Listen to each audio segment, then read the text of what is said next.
Hello and welcome to the Ellen MacArthur Foundation Summit 2020. My name's Emma Chow, lead of the Food Initiative, and I'm excited to be hosting this session where we'll explore the opportunities for creating a circular economy for food. Today's session will dive into the role of design.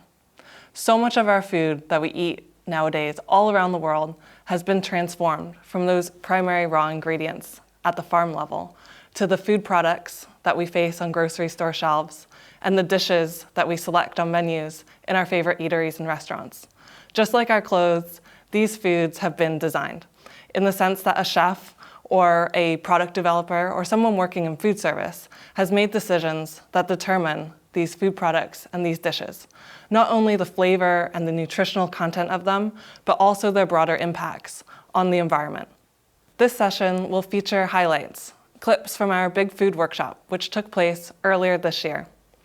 It was a multi-day series of sessions that featured speakers from around the world, including some iconic chefs and executives from food service companies. First, we'll hear from Dan Barber, an iconic chef and owner of Blue Hills Restaurant and Blue Hills at Stone Barns. He'll be sharing a memorable story from his life that truly impacted the way that he sources ingredients for his restaurants, and how important connecting with local farmers is for him and his business. Until not that long ago, this is going back now about 10 or 15 years ago, I decided to write a book about farm to table, a kind of recipe book, but a narrative recipe book, if you will. And I had the experience of visiting a farmer by the name of Klaus Martens, who grew the wheat for a bread that I had become quite well known for, because we were milling the bread, whole wheat, milling it fresh and preparing this loaf of bread that our customers sort of sell their firstborn to have another slice. And we got very popular bread, and I was one of the ones in the area who was talking about local wheat.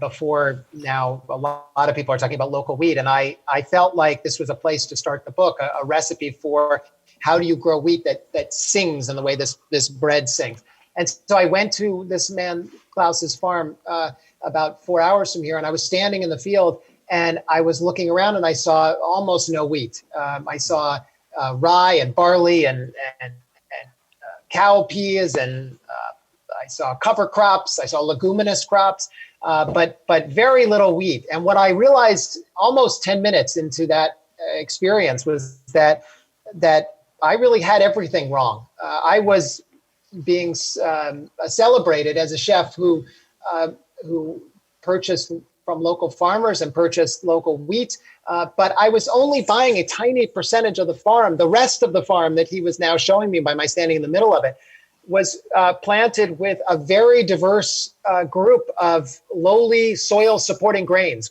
that this farmer Klaus felt he needed to grow to create the kind of fertility that was needed on his farm to give me the wheat.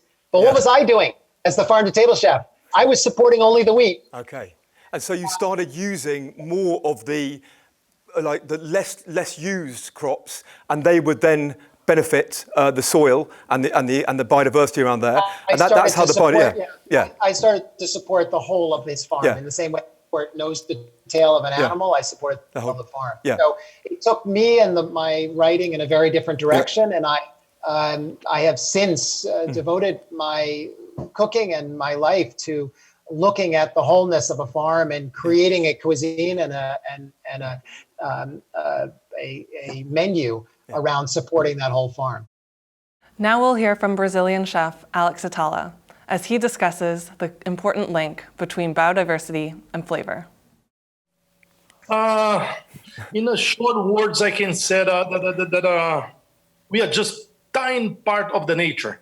Food can be amazing support. Food system can be amazing support for natural conservation. How?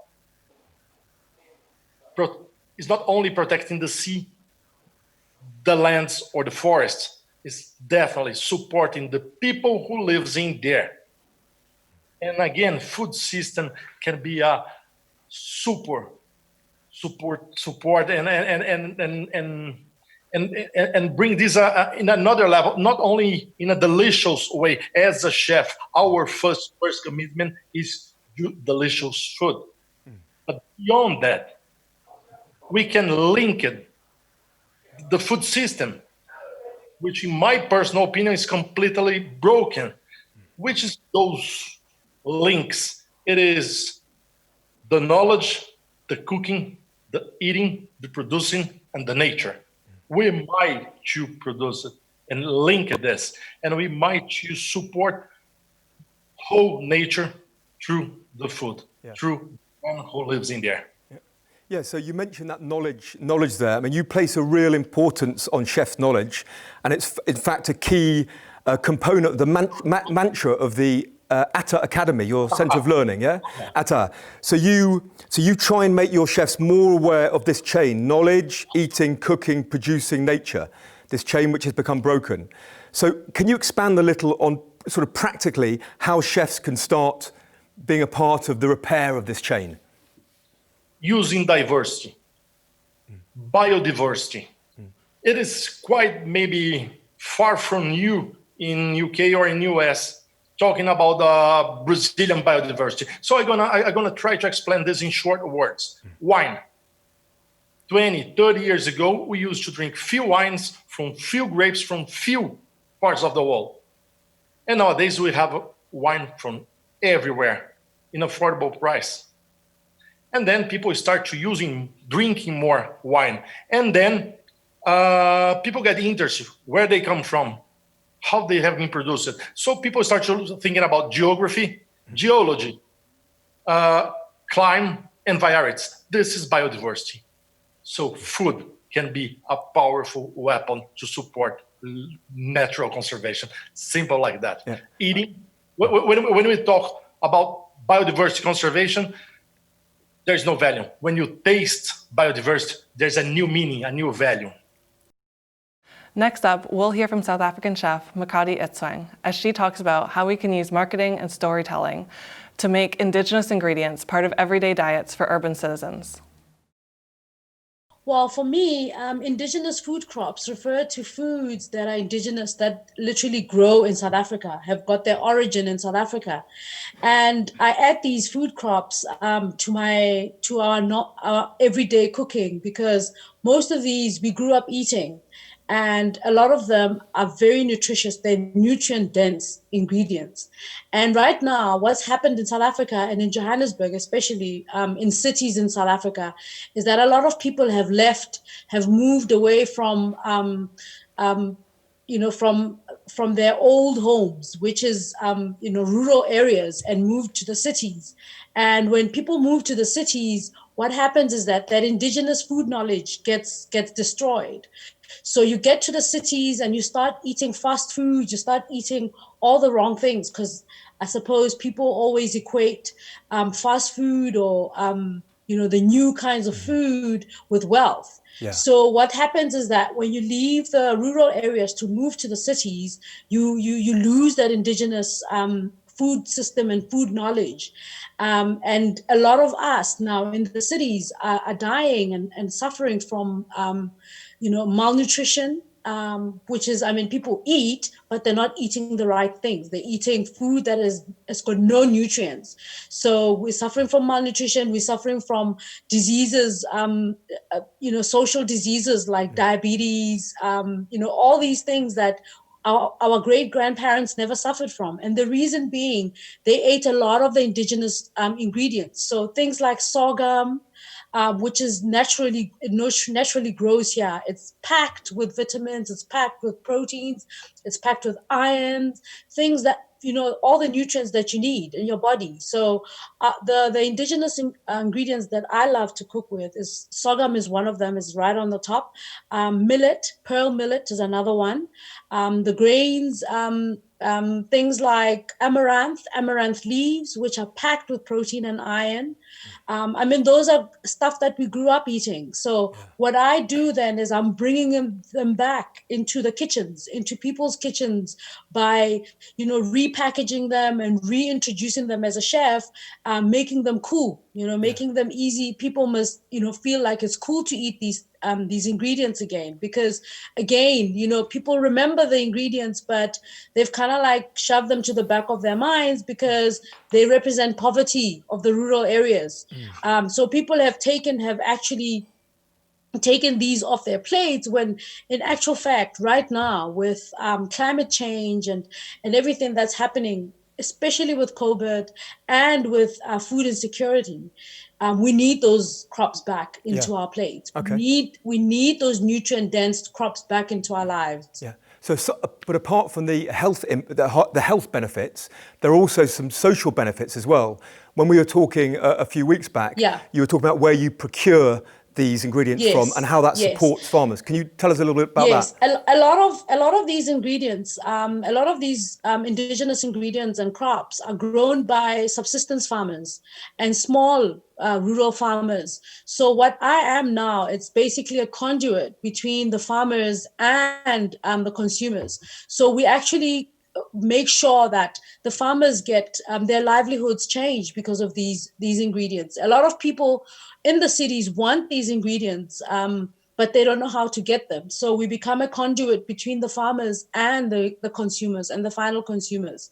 So they're very, they not only are they good for the earth, but they also provide a livelihood for these farmers, for these small scale farmers who farm these indigenous crops. Now, some tips from Chef MacArthur to young chefs on how they can incorporate Indigenous ingredients in their dishes, with some follow-on remarks from Chef Dan Barber. For me, the first step is speak to your grandmother. Our grandmothers have got such a wealth of knowledge. I mean, a lot of these foods I wouldn't have found out about if I hadn't spoken to my grandmother or somebody else's grandmother, because that Indigenous knowledge system is so important. A lot of the stuff I didn't even know you could eat, I found from somebody else's grandmother. So before you even find and Google, speak to your grandmother. You'll be so surprised at what they know. Secondly, try and learn as much as you can around your indigenous foods and around stuff that you can cook and eat. A lot of us chefs in Africa, we learn cooking via the French cooking way. We need to move from that system. We need to actually try and incorporate some of our own systems and some of our own cooking methods and cooking ideas from our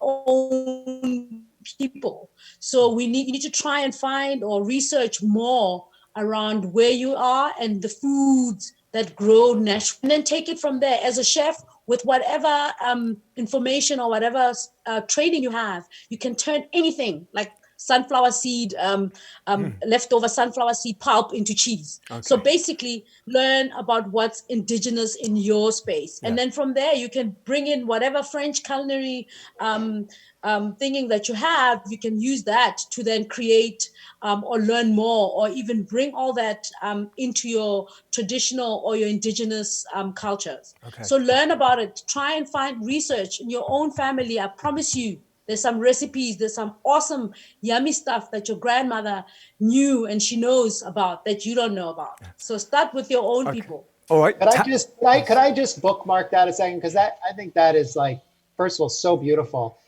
And as somebody who was trained in France for many years, and whose kitchen is really designed under a French system, what was said right there is just perfect for the future of food. Forgetting about the present, for the future of food. And one thing that is worth adding to that is to say that what was just said could not have been possible with restaurants and with chefs 20 years ago.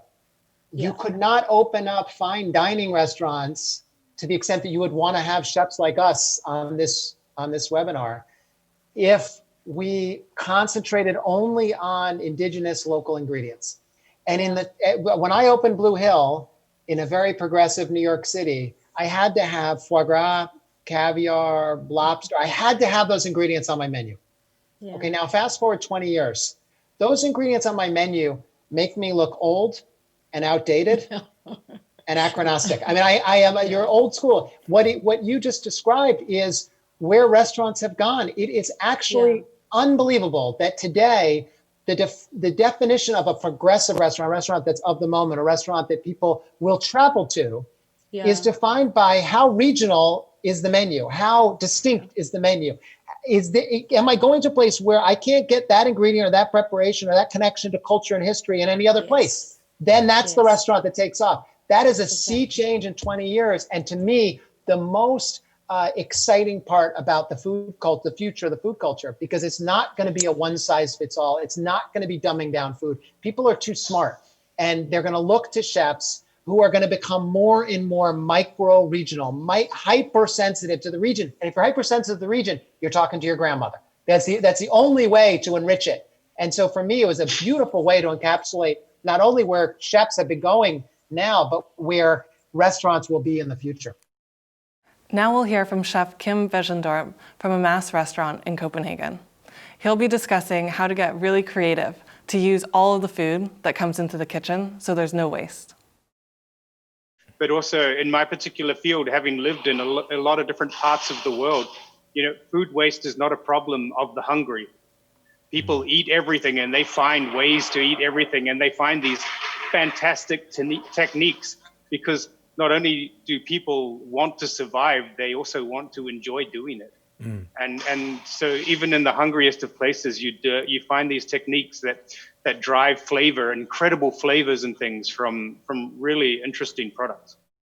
Now we'll hear from Amy Keister from Compass Group, the world's biggest food service company, and Thomas McQuillan from Baldor Specialty Foods, as they discuss innovative ways that their companies have been partnering over recent years to design out waste from their offerings and menus. Great, thanks. First, Michelle, thanks so much for having us. What you're doing, the people you've pulled together, the movement you're trying to make is just fantastic, and Compass Group is proud to be part of it. I think now more than ever, we're realizing that this is really a beautiful opportunity for us to create positive change in the food system. And it's also shed light that we are more interconnected and more reliant on each other than ever before. And so I can't think of a better partner than Baldor, and specifically my dear friend Thomas, on working together. One example I'll use is from Stop Food Waste Day, which Emma mentioned in the intro. So 4 years ago, Compass Group decided that we were going to take the lead. We really wanted to bring awareness and offer practical solutions about the horrible issue of food waste. We all know 40% of food is wasted, and there's lots of little things that we can do that can add up to make big change. And so the first thing we did was I called Thomas because we wanted to make sure that in the back of our house, in our kitchens in Compass Group, we were walking the talk. And so we were able to do that with the Sparks program, with the Imperfectly Delicious. And Baldor makes it really easy for our chefs by indicating it when they're placing the order. Every chef wants local. No chef wants to waste food. If it's complicated, though, it's very difficult. So because of Baldor's support of Compass, we've been able to make it really easy.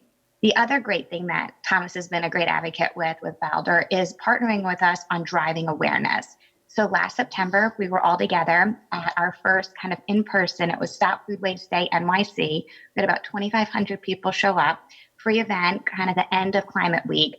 And we collaborated with our suppliers and our fantastic chefs to make delicious food, from food similar to the Sparks program, but just food that might have gone to waste. And it was delicious, it was fun, and it was very inspiring to many. So those are just two of the ways that we work very closely with Baldor, and it's been great partnership. And Amy, I'm reminded of when we started thinking about the Imperfect Produce program, we were actually thinking about it in parallel before we ever talked about it. And I remember when you called me on it and I said, well, that's really interesting, because I was going to call you that we wanted to launch our Imperfect program. And essentially what we were looking to do is partner with a number of our farmers to bring food product to the market that would otherwise not be selected by the farmer for packing, either because of some specification irregularity or just the fact that there wasn't a demand for that particular size, or maybe the product was blemished. And what we wound up doing was bringing to market thousands and thousands of cases of product that chefs happily put to use and fed people. And it really started a movement. Our biggest customer for our Imperfect program is still to this day Compass. We've been a good partner together to work on that program. And I think we need to go back 4 years ago and think about how how strange that felt to want to go to the farms and say, hey, let's break down these specifications that you've been so fond of for the last 50 years because we told you to live by them, and let's do something different. So that was a really exciting project. And then the Sparks initiative, which is near and dear to my heart, this idea is that, all food is 100% usable. We create circular systems when we utilize all the food that's grown. We think about all the energy that goes into creating this food, so let's put it to use. Sparks is our attempt to take any food remaining from our fresh cuts production, which amounts to about 1.5 million pounds of food a week, generating about 150,000 pounds of remaining food. And we partner with chefs, we partner with Compass. We also partner with an animal feed company to make sure every single day, we put 100% of that food to use. So we're either feeding people or animals. We're not even thinking about compost. It's 100% consumed. We've been doing that since November 10th, 2016, and we've diverted over 25 million pounds of food that could have otherwise made it to landfill and fed people and animals. And when we think about that, it's just a wonderful partnership. And Sparks, last year at the Stop Food Waste Day with Compass, I was working with one of their chefs, Max Cavallari from the New York Times Cafe. And one of the things I said to Max, my only criteria for this is that the food has to be 100%, otherwise possibly not utilized. And the other thing is I want the vessel that the food's going to be delivered to the client to be edible too. So what the chef did is he actually took an imperfect eggplant, sliced it very thinly, dehydrated it, and created this wonderful disc that he salted, placed a caponata made of various Sparks items, and it really stole the show. We didn't need napkins. We didn't use plates. We just made a 100% consumable product, and it was just an exciting collaboration. So the food asset potential for Baldor is an opportunity to fully utilize all food at all times. Today, Baldor is a zero organics, including food, wood, leaves, etc., zero organics to landfill company. That essentially means that any food product that moves through Baldor, we want to feed to people. Whatever's remaining, we want to feed to animals. And if there's anything left, we're going to create our future soil system out of it. We embarked on this program after Sparks to look at post-consumer food here, or food that remains from our cafeteria for whatever reason. Maybe people didn't finish their lunch, or maybe the chef has food product left over for whatever reason. It gets captured, it's put into a container, and it's shipped up to a farm, MacArthur farm here in New York, where they convert it into compost. That makes us a zero organics company. And one of the wonderful parts about it is it forces us to look at every aspect of our economy, our circular economy, to say, is there any other places where food might be wasted that we could actually put it to use? That's our commitment as a company. And certainly in-house now we're at zero. Now we want to branch out and make sure we work with our farm partners to bring 100% of the food to market wherever possible. Food becomes, in my mind, the only amendment to rebuild our soil that's acceptable to me. What does that mean? That means that the very product that we spend so much money discarding in our culture, we need to start preserving. That's the shift. The shift is going to be that we see food as 100% consumable at all times, everywhere. That essentially means we completely extract any food from our waste stream. That would probably make available in some markets 50% of our hauling capacity, landfill, by simply removing food as a waste item. How many assets do we have under our management that we treat as poorly as we do food? Whatever we manage as managers, whatever the assets under our control are ours to be managed and glean, and we try to glean the greatest value of. Why do we not do that with food? Why have we allowed ourselves to make excuses to waste so much food over and it's really been going on for millennia. It's not a new phenomenon, but we can do something about it now. We have to do something about it now. And that very food product will become the number one ingredient to rebuild soil. And let's get on board to do that together. Thank you so much for tuning into this session. If you'd like to learn more about the Food Initiative and to watch the full sessions that feature these speakers, go ahead and check out the Food Initiative webpage on the Ellen MacArthur Foundation website.